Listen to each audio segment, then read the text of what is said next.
took up writing as a retirement hobby. At first I wrote only in prose, but around 4 or 5 years ago I decided to try poetry and discovered that I enjoyed doing it tremendously, and really I've concentrated on poetry since then. Recently I wrote poems about both daffodils and snowdrops, but I reckon that I don't quite compare with Wordsworth in the daffodil line, so today I'll read you the poem I wrote about snowdrops.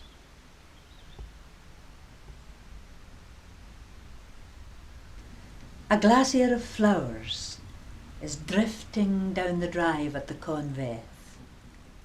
I collaborated with the earth to get it going, knowing that it might become a whiteness, a delicate stream of lightness among the bare trees of March.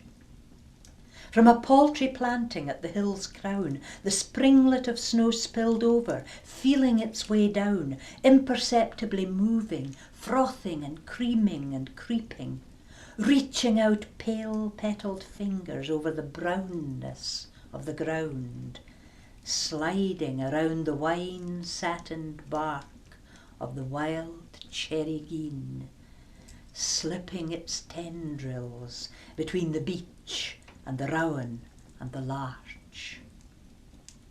20 years since I knelt and felt warmness inside the earth and listened to the pulsing of the heart of it, touched the blooming on the skin of it, injected life seed into the core of it, set in motion my river of flower snow.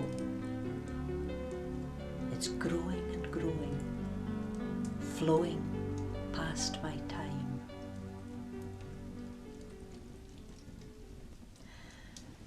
I rather look on myself as a nature poet. I never stop being grateful for living in such a wonderful and beautiful area, and the bird life in Renfrewshire is a great source of inspiration to me as a poet.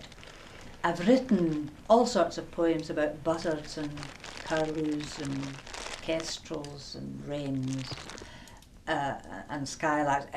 All of them that I see I seem to write about, but I'd like to read 2 about the barn owl and the blackcock, because they are both quite endangered at this present time, and they're both still to be seen in our Muirshiel Glen.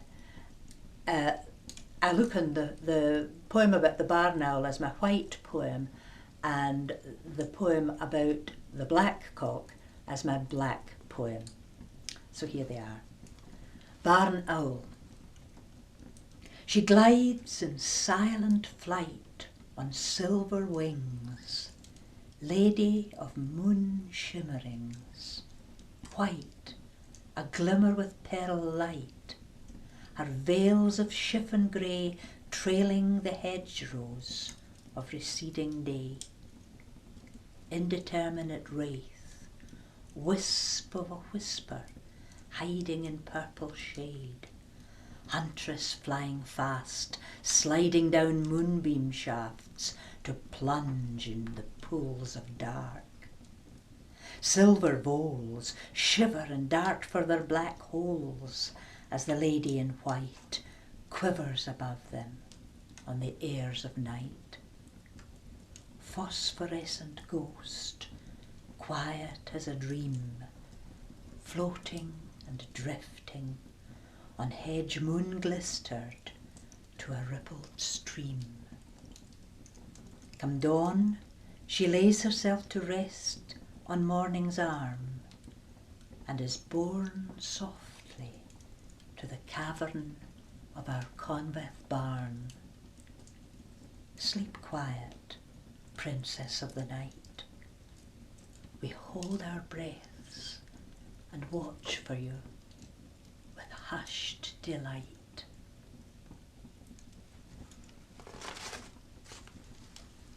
and then nature's warlocks. Your hame is the emptiness o' moor lake. A whistle o' wind soughins through heather and reed grass makes music for ye.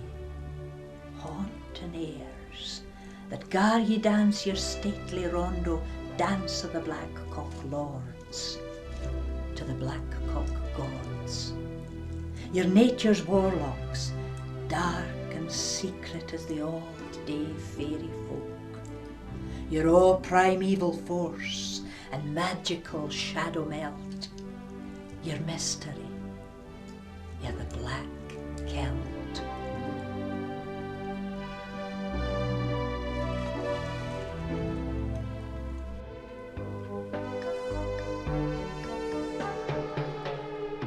At the beginning of the year 1999, Paisley Museum ran a competition for the year of reading, and I was lucky enough to win it with a poem in Scots written about the weaving industry in general and the Paisley pattern in particular.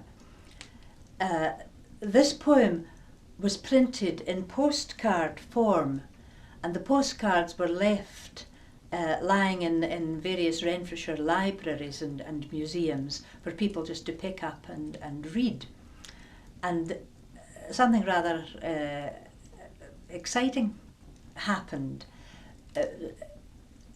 It was picked up by a person who obviously must have liked it, because it was sent to Sally Beamish, the well-known composer, and she has set the words to music, and it's to be included in a Millennium Song which will be performed in Glasgow and Edinburgh in February in the year 2000.